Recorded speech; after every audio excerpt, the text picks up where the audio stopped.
Hi there, CannaBeard Grows here. How you doing? Okay, I want to talk about this room for a quick second. This has been my auto flower room for a while. It is now currently a pepper room. This is just this weird room in my house.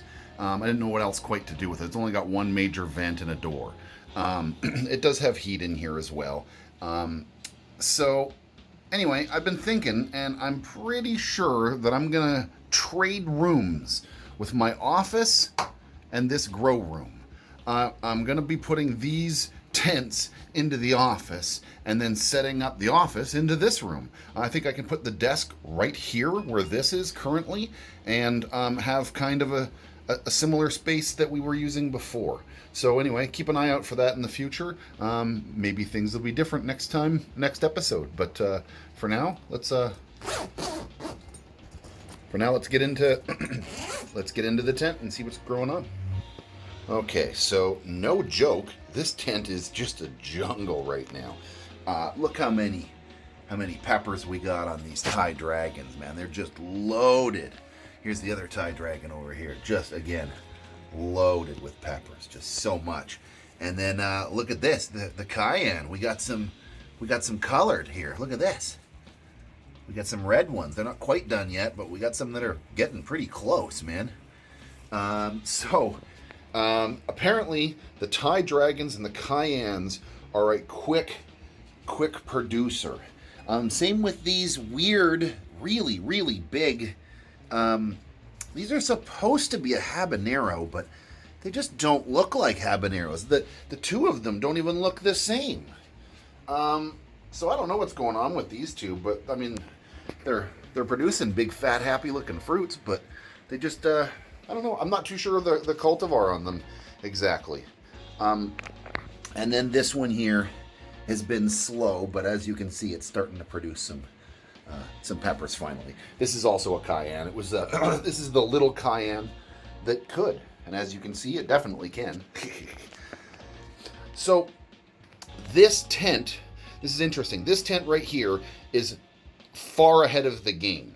And I don't believe it has anything to do with the conditions, the lights, the temperature, the tent, or anything like that. I think it's literally to do with the cultivars that I picked, the specific breeds of peppers. They're just a quicker, faster pepper. So let's go into the next tent over here, and we'll see how this one's growing on here. Okay.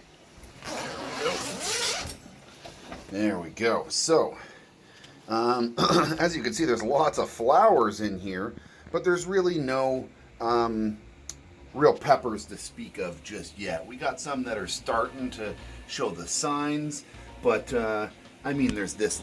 We got some little guys, but nothing much just yet. These are the two chocolate bootlas, by the way, and then I've got two different types of basil, sweet basil, and a Chinese basil, and then I've got some choy in the back that's way past ready for harvesting. We should eat that really soon.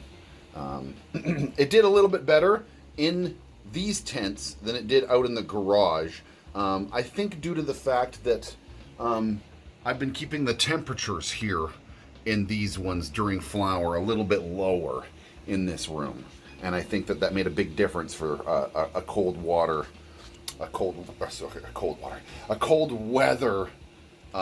plant. They don't do so well. They tend to bolt and go to seed really quickly in the summer. Anyway, that's this tent right here.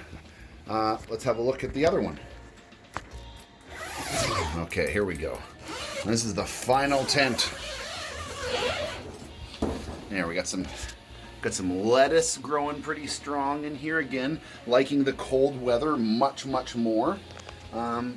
This one here is the 7-pot bubblegum. Look how big this plant is.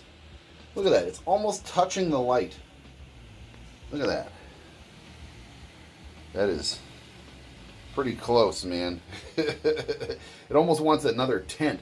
Look at that, though. It has grown so big in here. It's like it's taken over. And then this one over here is the Reaper, Smokin' Ed's Carolina Reaper. Both of them just flowering up a storm. Not really much for peppers going on just yet. We got a couple of little dingleberries here happening, but not a whole lot. These ones here and the ones in this tent are just they're a much hotter on the Scoville rating, and as you can see, just a larger plant in general. So I do believe that they're just taking a lot more time to grow and to produce their fruits and all. And that leads me to believe that the ones in this tent here, these cayennes and dragons and stuff, are maybe a little bit better suited for indoor cropping just due to the speed of them. These were, well, I'll have to do the math on them, but they definitely are growing a lot faster, much faster, and much more controllable. I mean, like, I've got room in this tent still, whereas this tent here is getting a little bit out of hand. So I'm going to be careful when it comes to going in and doing the greenhouse thing this year. I'm going to make sure that these larger, bigger peppers are going to have adequate room, and that I start everything super bright and early to get a head start on these big breeds. Because man, that's a big pepper plant. Holy crap! Anyway, folks, thanks for hanging out with me here today. I know this is a little bit of a quick one. I just wanted to show you what's been growing on in here. Hopefully, the next episode, things will change. Maybe I'll have this room empty, and or, well, not empty, but turned into an office, and then I can have all this stuff in the other room. My battle plan, if you follow me on Instagram or on the Discord, you'll be able to see the progress of this. But my battle plan is I'm going to move all of these peppers into the, I don't know what you call it, a rumpus room, a storage room, the other room over there with a couple of lights just to keep them going for a day or two while I move everything else. And then I'm going to disassemble all of these tents, and I'm going to put them in a pile, and then I'm going to try to move the office into here, clean up that room, and then move the tents back in there, set the tents back up, and put the peppers back in the tents. It might take me a couple of days, but that's why I've got the space over there to set up a temporary staging area. Hopefully that works. So stay tuned, subscribe, like, share with all your friends, and I'll see you really soon.